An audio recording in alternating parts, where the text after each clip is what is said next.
નમસ્કાર દર્શક મિત્રો, આપ જોઈ રહ્યા છો ન્યૂઝ પોઈન્ટ ચેનલ। મુખ્ય સમાચાર જોતા પહેલા નજર કરીએ આજની હેડલાઇન્સ પર।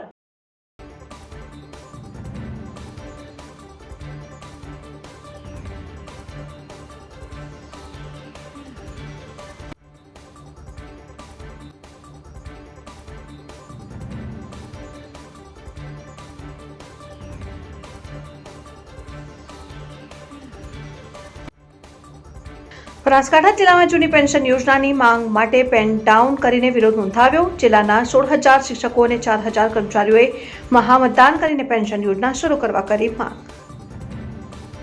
પાલનપુર હાઈવે ખાતે સ્પા બંધ કરાવવા યુવક ઉપર ચપ્પાથી હુમલો કરાયો। પાલનપુર હાઈવે ઉપર આવેલા શ્રી ચીફ બિઝનેસ વર્લ્ડમાં સ્પા ચલાવતા સંચાલક ઉપર સ્પા બંધ કરાવવા મામલે ઘાતક હથિયારોથી હુમલો કરવામાં આવ્યો।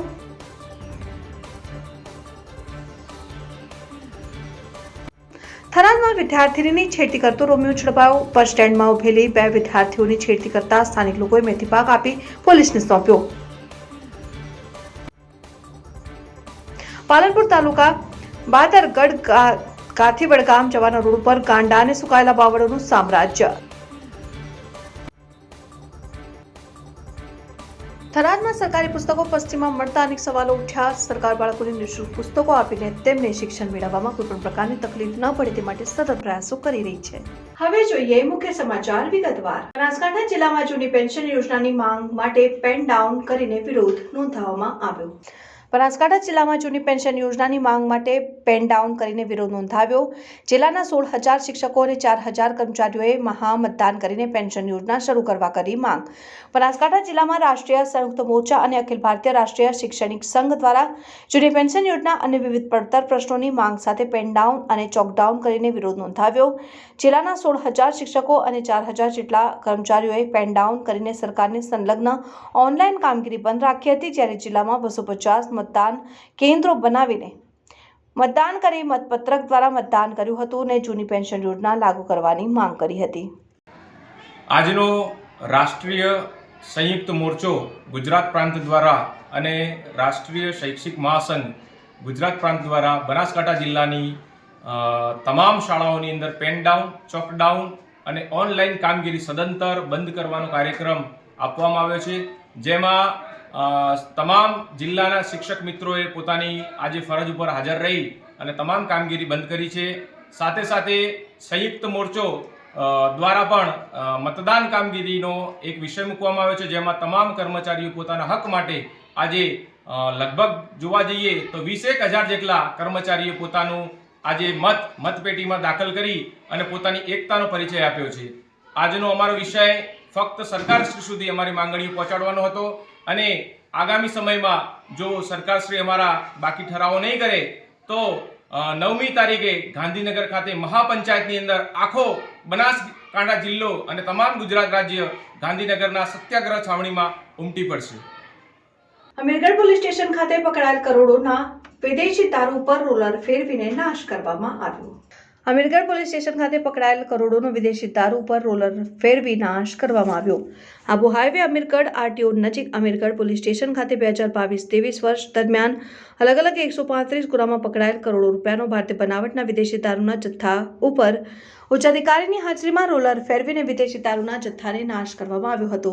અમીરગઢ પોલીસ સ્ટેશન ખાતે 135 ગુનામાં 4 કરોડ 20 લાખનો પકડાયેલ ભારતીય બનાવટનો વિદેશી દારૂના જથ્થા ઉપર દાંતા એસડીએમ અધિકારી અને ડીવાયએસપી તેમજ અમીરગઢ પીઆઈ ધવલ પટેલ તેમજ પોલીસ સ્ટાફની હાજરીમાં વિદેશી દારૂના જથ્થા ઉપર રોલર ફેરવીને દારૂના જથ્થાને નાશ કરવામાં આવ્યો। અમીરગઢ પોલીસ સ્ટેશન ખાતે 2022 અને 23ના વર્ષના કુલ 135 જેટલા ગુનાઓનો પ્રોહિબિશન એટલે કે દારૂનો મુદ્દામાલ નાશ કરવાની પ્રક્રિયા હાથ ધરવામાં આવી છે, જે દાતા એસડીએમ સાહેબ તથા અન્ય અધિકારીઓની હાજરીમાં આ મુદ્દામાલનો નાશ કર્યો છે। જે મુદ્દામાલ છે લગભગ 4 કરોડ 20 લાખ જેટલો કિંમતનો મુદ્દામાલ છે અને લગભગ 135 જેટલા ગુનાઓનો આ મુદ્દામાલ આજે નાશ કરવામાં આવ્યો છે। ડીસામાં ફ્રેન્ડશિપ ક્લબમાં મેમ્બરશિપ આપવાના બહાને ખેડૂત પાસેથી ટોળકીએ 8 વર્ષ સુધી પૈસા પડાવ્યા। આખરે અલગ અલગ ચાર્જ અને ફીના નામે 92.79 લાખ રૂપિયાની છેતરપિંડી આચરનાર એક મહિલા સહિત 3 લોકો સામે ફરિયાદ નોંધાતા ડીસા તાલુકા પોલીસે વધુ તપાસ હાથ ધરી છે। ડીસામાં ફ્રેન્ડશિપ ક્લબમાં મેમ્બરશિપ આપવાના બહાને એક ખેડૂત પાસેથી ટોળકીએ 8 વર્ષ સુધી પૈસા પડાવ્યા છે. આખરે અલગ અલગ ચાર્જ અને ફીના નામે 5.79 લાખ રૂપિયાની છેતરપિંડી આચરનાર એક મહિલા સહિત 3 લોકો સામે ફરિયાદ નોંધાતા ડીસા તાલુકા પોલીસે વધુ તપાસ હાથ ધરી છે. ડીસા તાલુકાના વાસણા ગામે રહેતા સુખદેવભાઈ કેલોદ ખેતીનો વ્યવસાય કરી પરિવારનું ગુજરાન ચલાવે છે અને 2014ની સાલમાં તેમના મોબાઈલ ઉપર અજાણ્યા નંબરથી ફ્રેન્ડશિપ માટે ટેક્સ્ટ મેસેજ આવ્યો હતો. જે નંબર ઉપર સુખદેવભાઈએ ફોન કરતા જાનવી નામની યુવતીએ તેમની સાથે વાત કરી હતી અને આ યુવતીએ જાનુ ફ્રેન્ડશિપ નામની ક્લબ ચલાવે છે, જેની એડવર્ટાઇઝ પર રેગ્યુલર પેપરમાં આવે છે તેનું જણાવતા સુખદેવભાઈએ ઓનલાઈન સર્ચ કરતા તેમણે બધું જ બરાબર જણાવ્યું. ત્યારબાદ તેમણે આ ફ્રેન્ડશિપ ક્લબમાં રજીસ્ટ્રેશન કરી મેમ્બરશિપ મેળવવા માટે જાનવી આપેલા એક બેંક ખાતામાં પૈસા જમા કરાવ્યા હતા. ત્યારબાદ આ જાનવી નામની યુવતીએ ખેડૂતને અન્ય યુવતીઓ સાથે કોન્ફરન્સથી વાત કરાવેલી અને ખેડૂત પાસેથી security charge, medical checkup charge, driver ભાડા ચાર્જ સહિતના અલગ અલગ ચાર્જ માટે અલગ અલગ ખાતા નંબરોમાં પૈસા જમા કરાવ્યા હતા. બાદમાં જાનવીએ સાહિલ ઉર્ફે ચિરાગ અને જે.કે.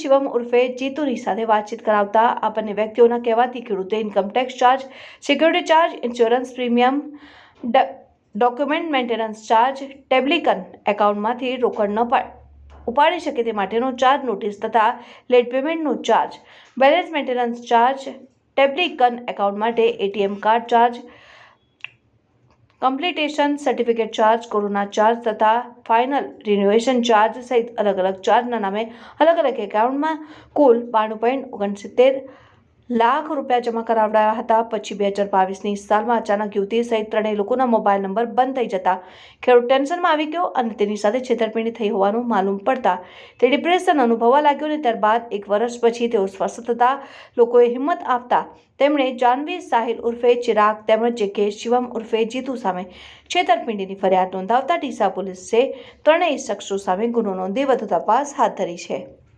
પાલનપુર હાઈવે ઉપર આવેલા શ્રીજી બિઝનેસ વર્લ્ડમાં સ્પા ચલાવતા સંચાલક ઉપર સ્પા બંધ કરાવવા મામલે ઘાતક હથિયારોથી હુમલો કરવામાં આવ્યો. પાલનપુર હાઈવે ખાતે સ્પા બંધ કરાવવા યુવક ઉપર ચપ્પાથી હુમલો કરાયો. પાલનપુર હાઈવે ઉપર આવેલા શ્રીજી બિઝનેસ વર્લ્ડમાં સ્પા ચલાવતા સંચાલક પર સ્પા બંધ કરાવવા મામલે ઘાતક હથિયારોથી હુમલો કરવામાં આવ્યો. સમગ્ર મારામારીનો સીસીટીવી ફૂટેજ સામે આવ્યો. પાલનપુર કંથેરિયા હનુમાન રોડ વિસ્તારમાં રહેતા વિરેન્દ્ર કુમાર અજયકુમાર કપૂર અમદાવાદ હાઈવે નજીક આવેલ શ્રીજી બિઝનેસ વર્લ્ડમાં સ્પા ભાડેથી આપી છે અને જ્યાં નીચે ચાની દુકાન ધરાવતા જીતુભાઈ પ્રજાપતિ દુકાન બંધ કરવા માટે સ્પાના રાહુલ મકવાણાને અવારનવાર હેરાન કરતો હતો. આથી વિરેન્દ્ર કુમાર તેને સમજાવવા જતા ઉશ્કેરાઈ ગયો હતો અને અયુબ બબ્બન, કીર્તિ રાઠોડ, પરબત પ્રજાપતિ સહિત અન્ય 2 શખ્સો દ્વારા ચપ્પુ ધાર્યું પાઇપ લોખંડનો પંચ મારીને વિરેન્દ્ર કુમારને ઈજા પહોંચાડી હતી. જે સમગ્ર મામલે તેમને પશ્ચિમ પોલીસ મથકેથી ફરિયાદ નોંધાવી હતી. સાવરકુંડલામાં સંકલન અને તાલુકા સ્વાગત કાર્યક્રમમાં પ્રશ્ન મૂકવામાં આવેલ છતાં જવાબદાર આપી રહ્યા છે એકબીજાને ખો. લ્યો બોલો, સાવરકુંડલામાં સંકલન અને સ્વાગત કાર્યક્રમો માત્ર કાગળ ઉપર જ, પણ નિવાડો ક્યારે? સ્વાગત કાર્યક્રમમાં મૂકવામાં આવતા પ્રશ્નોનું નિરાકરણ આવતું નથી. સંકલન અને સ્વાગત કાર્યક્રમો ફક્ત કહેવા ખાતર. ચાલો આપીએ એકબીજાને ખો. જવાબદાર તંત્રની ઢીલી નીતિ જ હોય તો પછી સ્વાગત કાર્યક્રમમાં પ્રશ્ન મૂકવાનો કોઈ અર્થ ખરો?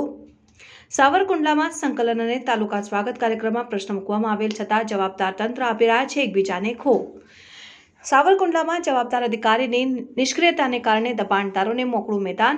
વારસાગત પેઢી સમજીને મામલતદાર કચેરીની સામે સિનિયર સિટીઝન પાર્કની બહાર અને તેની સામે આવેલ બાપા સીતારામ ઝેરોક્ષની બાજુમાં ટેબલો અને છત્રીઓ રાખીને દબાણ કરીને કાયમી ધોરણે અડ્ડો જમાવ્યો. મામલતદાર કચેરીની સામે આવેલ સિનિયર સિટીઝન પાર્કની બહાર દબાણકારોનો જવાબદાર તંત્રને ચેલેન્જ. જવાબદાર તંત્રનું મૌન કેમ?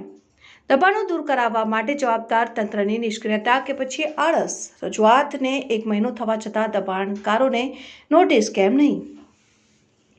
તારીખ 25મી જાન્યુઆરી 2024ના રોજ સાવરકુંડલાના યોગેશ ઉનડકટ દ્વારા ચીફ ઓફિસર, પાલિકા પ્રમુખ શ્રી સાવરકુંડલા, મામલતદાર શ્રી અને સાવરકુંડલાના જાગૃત કહેવાતા ધારાસભ્ય શ્રી મહેશભાઈ કસવાડા સહિતને લેખિતમાં સાવરકુંડલા મામલતદાર કચેરીની બહારના ભાગે અને મામલતદાર કચેરીની સામેના ભાગે આવેલ સિનિયર સિટીઝન પાર્કની બહારના ભાગે અને મામલતદાર કચેરીની બહાર બાપા સીતારામ ઝેરોક્ષની બાજુમાં ઇસમો દ્વારા જાહેર રસ્તાઓનું દબાણ કરીને જવાબદાર તંત્રને ચેલેન્જ મારી છે કે કેમ? જવાબદાર તંત્રનું મૌન કેમ? લેખિતમાં જાણ કરવા છતાં અધિકારીઓ ઢીલા પૂછા કેમ? સિનિયર સિટીઝન પાર્કની બહાર જવાબદાર અધિકારીની નિષ્ક્રિયતાને સ્પષ્ટપણે તસવીરમાં દેખાઈ આવે છે. હવે દબાણકારોની સામે તંત્ર દ્વારા તાત્કાલિક ધોરણે લાલા કરે છે તે જરૂરી છે અને હવે તંત્રના પેટનું પાણી હલશે કે કેમ અને આવા ઇસમોને સિનિયર સિટીઝન પાર્કની બહારથી હટાવવામાં આવશે કે કેમ તે જોવું રહ્યું. વારંવાર પેપરોમાં મેટર પ્રસિદ્ધ થતા તંત્રને પણ શરમ આવવી જોઈએ. હવે તંત્ર જાગશે કે કેમ તે જોવું રહ્યું. આદર્શ પ્રાથમિક શાળા ડીસા ખાતે ગ્રાન્ટેડ પ્રાથમિક શિક્ષકો 59માંથી 100% મતદાન. આજરોજ આદર્શ પ્રાથમિક શાળા ડીસા ખાતે રાષ્ટ્રીય શૈક્ષિક મહાસંઘ ગુજરાત તથા રાષ્ટ્રીય સંયુક્ત મોરચો ગ્રાન્ટેડના અનુસંધાને બનાસકાંઠા ગ્રાન્ટેડ પ્રાથમિક શિક્ષકો દ્વારા 6 માર્ચ બુધવારના દિવસે તમામ કર્મચારીઓની પડતર પ્રશ્નોની માંગ સાથે મતપત્રમાં પડતર પ્રશ્નો ટીક કરીને મતદાન કરેલ છે. આ તમામ મતપત્રો સરકારશ્રીના રજિસ્ટ્રી શાખામાં મોકલવામાં આવશે અને તમામ કર્મચારીઓની ઉગ્ર માંગ છે કે ગ્રાન્ટેડ પ્રાથમિક શિક્ષકોને પણ અન્ય પ્રાથમિક શિક્ષકોની જેમ પ્રથમ ઉચ્ચતર પગાર ધોરણ 4200 ગ્રેડ પે સાથે ચૂકવવું. જો અમારી માંગ સ્વીકારવામાં નહીં આવે તો 9 માર્ચ શનિવારના દિવસે ગાંધીનગર ખાતે મહાપંચાયતમાં અમે અમારા પ્રશ્નોનો અવાજ ઉઠાવીશું. બનાસકાંઠા ગ્રાન્ટેડ પ્રાથમિક શિક્ષકો 59માંથી 59 100% મતદાન કરેલ. થરાદ ખાતે વિદ્યાર્થીનીની છેડતી કરતો રોમિયો ઝડપાયો. સરહદી થરાદ વિસ્તારમાં બસ સ્ટેન્ડ ખાતે ઉભેલી વિદ્યાર્થીનીની છેડતી કરતા રોમિયોને સ્થાનિક લોકોએ ઝડપી લઈને મિથીભાગ ચખાડ્યો અને ત્યારબાદ પોલીસને સોંપવામાં આવ્યો હતો. જોકે થરાદ બસ સ્ટેન્ડ ખાતે લગાવવામાં આવેલા સીસીટીવી કેમેરા શોભાના ગાંઠિયા સમાન સાબિત થયા છે, જેને લઈને લોકોમાં રોષ જોવા મળી રહ્યો છે. પોલીસે છેડતી કરનાર રોમિયોને પકડી કાર્યવાહી હાથ ધરી છે. દિયોદર ભેસાણ ચોકડી ખાતે પાઇપો ભરેલ ટ્રેક્ટર પલટી મારતા અકસ્માત સર્જાયો. દિયોદર તાલુકાના ભેસાણ ચોકડી નજીક પીવીસી પાઇપો ભરીને જઈ રહેલા ટ્રેક્ટરે પલટી પાડતા અકસ્માત સર્જાયો. જોકે અકસ્માતમાં ટ્રેક્ટર ચાલક સહિત 3 લોકોનો આબાદ બચાવ થયો હતો. વડાળના પાણી પુરવઠા વિભાગની પાઇપો ભરીને જઈ રહેલ ટ્રેક્ટરને અકસ્માત નડ્યો હતો. જોકે અકસ્માતને પગલે આજુબાજુથી લોકો દોડી આવ્યા હતા અને ટ્રેક્ટરને સીધું કર્યું હતું, જ્યારે અકસ્માતમાં કોઈ જાનહાનિ ન થતા ઉપસ્થિત લોકોએ રાહત અનુભવી હતી. દિયોદરના સાણાંતર ખાતે કેન્દ્રીય મંત્રીએ ખેડૂતો અને ડેરીના મંત્રીઓ સાથે સંવાદ કર્યો. બનાસકાંઠાના પ્રવાસે આવેલા કેન્દ્રીય મંત્રી ગજેન્દ્રસિંહ શેખાવત દિયોદરના સાણાંતર ખાતે આવેલી બનાસ ડેરી ખાતે આવી પહોંચ્યા હતા અને તેમણે ડેરીઓના મંત્રીઓ અને ખેડૂતો સાથે સંવાદ કર્યો હતો. કેન્દ્રીય મંત્રીએ જણાવ્યું હતું કે રાજસ્થાનમાં અમે 100% સીટો જીતી રહ્યા છીએ, જેમાં 5 લાખ મતોથી વધુ લીડ હશે. ત્યારે ભાજપ દ્વારા સહકારી માળખાઓને વધુ મજબૂત રીતે ચૂંટણી લડવા લક્ષ્યાંક નક્કી કરાયો છે. આ કાર્યક્રમમાં જિલ્લા સાંસદ પર્વત પટેલે, જિલ્લા ભાજપ પ્રમુખ શ્રી વાઘેલા સહિતના ભાજપના અગ્રણીઓ અને ખેડૂતો અને ડેરીઓના મંત્રી ઉપસ્થિત રહ્યા હતા. ડીસા શહેર દક્ષિણ પોલીસ ઊંઘતી રહી અને શહેરના ભરચક વિસ્તારમાંથી એલસીબીની ટીમે જાહેરમાં જુગાર રમતા એક શખ્સને ઝડપી પાડ્યો છે. ડીસા શહેર દક્ષિણ પોલીસ સ્ટેશનથી 200 મીટરના અંતરે અને શહેરના ભરચક વિસ્તારમાંથી એલસીબીની ટીમે જુગાર રમતા શખ્સને દબોચી લીધો છે. એલસીબીની ટીમ ડીસા પંથકમાં પેટ્રોલિંગમાંથી તે સમયે લેખરાજ 4 રસ્તા પાસે આવેલ ખાડિયા વિસ્તારમાં એક શખ્સ વલ્લી મટકાનો જુગાર રમાડતો હોવાની માહિતી મળી હતી, જેથી પોલીસની ટીમે તાત્કાલિક બાતમીવાળી જગ્યા ઉપર પહોંચી તપાસ કરતા ખાડિયા વિસ્તારમાં ગિરીશ ખત્રી નામનો વ્યક્તિ વલ્લી મટકાનો જુગાર રમાડતો હોવાનું માલુમ પડતા પોલીસે તેની અટકાયત કરી હતી અને પોલીસે તેની પાસેથી જુગારના સાહિત્ય અને મોબાઈલ સહિતનો મુદ્દામાલ જપ્ત કર્યો છે. જ્યારે ગિરીશ ખત્રી વિરુદ્ધ જુગાર ધારા મુજબની ફરિયાદ નોંધીને ઝડપાયેલા શખ્સને શહેર દક્ષિણ પોલીસને સોંપી વધુ કાર્યવાહી હાથ ધરી છે. ભાભરની કૃષ્ણા નર્સિંગ કોલેજ ખાતે સાયબર ક્રાઇમ લોક જાગૃતિ માટે સેમિનાર યોજાયો. ભાભર શ્રીગામ રોડ ઉપર આવેલ કૃષ્ણા નર્સિંગ કોલેજ ખાતે ટ્રાફિક અવેરનેસ પ્રોગ્રામ તેમજ લોકોમાં જાગૃતિ આવે તે માટે ભાભર પોલીસ અને સાયબર ક્રાઇમના એક્સપર્ટ દ્વારા લોકજાગૃતિ સાયબર ક્રાઇમ સેમિનાર યોજાયો, જેમાં કૃષ્ણા નર્સિંગ કોલેજના વિદ્યાર્થીઓ સહિત સ્ટાફગણ ઉપસ્થિત રહેલ. સેમિનાર દરમિયાન સાયબર ક્રાઇમને લગતા પ્રોગ્રામો અને ઇન્સ્ટાગ્રામ, ફેસબુક, વોટ્સએપ સહિત ઓનલાઈન થતા ફ્રોડ બાબતે માર્ગદર્શન આપવામાં આવેલ અને ફોન દ્વારા થતી જુદી જુદી લોભામણી જાહેરાતો બાબતે કેટલાક ભોગ બનેલા લોકોના દ્રષ્ટાંતો આપીને કોઈપણ લોભામણી જાહેરાતોમાં ન આવી ઓનલાઈન છેતરપિંડી ન થાય તે માટે સાવચેત રહેવા શૈલેષભાઈ લુવા દ્વારા જણાવ્યું હતું. જો કોઈ વ્યક્તિ ભોગ બની છેતરાઈ જાય તો તાત્કાલિક સાયબર ક્રાઇમ બ્રાન્ચનો સંપર્ક કરવા જણાવ્યું. બનાસ ડેરી FM રેડિયો પ્રોગ્રામના મહેશભાઈ દુધવાણી દ્વારા અલગ અલગ પ્રકારના પ્રોગ્રામોનું પ્રદર્શન કરીને વિદ્યાર્થીઓને જ્ઞાન સાથે ગમ્મત કરાયેલા આ કાર્યક્રમ દરમિયાન ભાભર પોલીસ અને સાયબર ક્રાઇમના હેડ કોન્સ્ટેબલ શૈલેષભાઈ લુવા, મહેશભાઈ દુધવાણી તથા ભાભર PSI અને R સોનારા પોલીસ સ્ટાફ અને કૃષ્ણા નર્સિંગ કોલેજના વિદ્યાર્થીઓ સ્ટાફગણ ઉપસ્થિત રહ્યા હતા.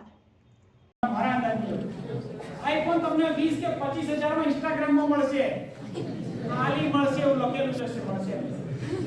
પ્લીઝ આ બધું પ્રોડક્ટ છે. ઇન્સ્ટાગ્રામ ફેસબુક આ છે એ ઇન્સ્ટાગ્રામ ને ફેસબુક આપણા દિવસની દિનચર્યાની એક્ટિવિટી નોંધ કરવા માટેની એક પોથી છે. એમાં કોઈ સેલિંગની એક્ટિવિટી આપતી નથી.